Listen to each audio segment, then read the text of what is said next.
اور کاش तुम उस वक्त की कैफियत देखो जब फरिश्ते काफिरों की जानें निकालते हैं कि उनके चेहरों और पीठों पर मारते जाती हैं और कहते हैं अब आग के अजाब का मजा चखो। ये उन अमाल की सजा है जो तुम्हारे हाथों ने आगे भेजी हैं। और ये जान रखो कि अल्लाह बंदों पर जुल्म नहीं करता। जैसा हाल फिरौनियों और उनसे पहले लोगों का हुआ था वैसा ही इनका हुआ कि उन्होंने अल्लाह की आयतों से कुफ्र किया तो अल्लाह ने उनके गुनाहों की सजा में उनको पकड़ लिया।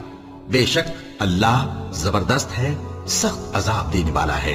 ये इसलिए कि जो नेमत अल्लाह किसी कौम को दिया करता है जब तक वो खुद अपने दिलों की हालत न बदल डाले अल्लाह उसे नहीं बदला करता, और इसलिए कि अल्लाह सुनता जानता है। जैसा हाल फिरौनियों और उनसे पहले लोगों का हुआ था वैसा ही इनका हुआ।